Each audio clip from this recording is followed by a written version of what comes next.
اور افغانستان کے حوالے سے آپ کو معلوم ہے استنبول میں نہایت اہم جو مذاکرات ہیں پاکستان اور طالبان حکومت جو افغانستان کے انٹرم گورنمنٹ ان کے درمیان، اور ایز وی اسپیک جو خبر ہے وہ یہ ہے کہ طالبان گورنمنٹ کو پاکستان نے، جو پاکستان کی ڈیلیگیشن ہے، انہوں نے ایک پورا دیا ہے بلو پرنٹ، جس سے کہ وہ کہہ رہے ہیں کہ اس کے مطابق چلیں تو پھر ہم آپ کی بات مانیں گے کہ یو آر سنسیئر کہ پاکستان میں آپ کی سرزمین سے دہشت گردی نہ ہو۔ ایک بلو پرنٹ ہے میکنزم کے کس طریقے سے یہ اپنی نیت جو ہے وہ سامنے لے کے آئیں کہ they genuinely are going to stop terrorism to the extent that they can from Afghanistan. اس پر دیکھتے ہیں کہ ایاز وزیر صاحب ہمیں کیا بتاتے ہیں اس پہ۔ جی ایاز وزیر صاحب، اگین ویلکم ٹو دا شو۔ تو پہلے ذرا اگر استنبول پہ چلیں پھر ڈونلڈ ٹرمپ صاحب پہ چلتے ہیں۔ جی استنبول میں جو ہو رہا ہے آپ اس کو کیسے دیکھ رہے ہیں ایاز صاحب؟ جی استنبول پروسیس طریقہ تو صحیح ہے، بات چیت ہی کے ذریعے سے یہ مسئلے حل کیے جا سکتے ہیں۔ تو ایک تو یہ جو پروسیس کل سے شروع ہے، یہ میرا خیال ہے دونوں ملکوں کے انٹیلیجنس کے لوگ بات کر رہے ہیں۔ جب وہ اپنے نکات کے اوپر ایک دوسرے کو قائل کرے یا میجارٹی نکات پہ ایک دوسرے کا اتفاق ہو، تو اس کے بعد شاید ڈیفنس منسٹروں کے آنے کی چانس بن جاتی ہے۔ تو بہرحال پروسیس تو جیسے میں نے عرض کر لیا یہی ہے بات چیت کرنے کا،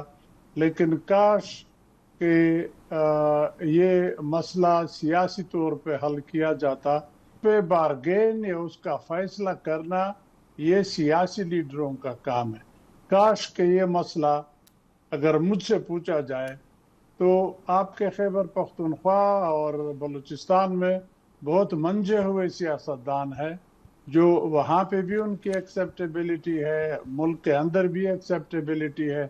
اس کو ہم کیوں استعمال نہیں کر سکتے؟ اور جن سے توقع کی جا سکتی ہے کہ وہ اس کا حل پاکستان کے مفاد کو زیادہ تقویت دے کے اسی کے اندر جا کے کوئی راستہ نکالے، تو اگر یہ ہو جاتا میرا خیال ہے بہتر ہوتا۔ لیکن اب دعا کریں گے کہ اللہ کرے خواجہ آصف صاحب بھی کامیاب ہو جائیں، لیکن جو شروعات کی اس نے اپنے بیان سے، اس سے تو میں زیادہ توقع نہیں کروں گا۔ یہ تو میرا خیال ہے کہ ایسا نہیں ہے کہ خواجہ آصف صاحب کوئی پالیسی بنا رہے ہیں، آپ کو پتہ ہے، جس نے آپ نے خود فرمایا، لیکن یہ آپ بتائیں کہ اب یہ تو الٹی بات ہے، کیونکہ پاکستان میں تو ہم جیسے لوگ تنقید کر رہے تھے کہ آپ کیوں طالبان کو سپورٹ کرتے ہیں۔ دیکھیں نا، یہ تو آپ دفاعی لوگوں کی بات کریں تو دفاعی لوگ ہی تو ان سے بات چیت کر رہے تھے اور ان سے کہتے، اور جب ہم کہتے تھے جی کوئی ایکشن لیں، وہ کہتے تھے نہیں جی ایکشن نہیں لیں گے، یہ بات چیت سے ہی معاملہ سنبھلے گا۔ آپ سے بہتر کون جانتا ہے، جب سے انہوں نے حکومت سنبھالی ہے 2021 اگست سے طالبان نے افغانستان میں، جب سے آپ کے کتنے کولیگز ہیں جو جا کے ان سے بات کی ہے، کتنے آپ کے لوگ ہیں جن کو آپ جانتے ہیں جو جا کے ان سے بات کرتے ہیں، اور میں آپ کو بتاؤں ادھر ہی پلیٹ فارم سے ہم کہتے تھے کہ یہ بات آپ کو کہیں فورس کا استعمال کرنا پڑے گا، کیونکہ جو کل آپ کے دوست تھے، چاہے حقانی گروپ ہوا، یہ گروپ ہوا، ابھی تو وہ آپ کو وہاں سے وہ دہشت گردی ہو رہی ہے۔ تو آپ تو کہہ رہے ہیں کہ جی یہ جو دفاعی گروپ ہیں وہ لگے ہوئے ہیں، یہ وہ کیا کریں گے، وہ تو لڑائی کی طرف جائیں گے۔ اب آپ مجھے بتائیں، جب 12 اٹیکس کر دی انہوں نے افغانز نے رات کو اکراس دا بارڈر، تو پھر کیا کرتے؟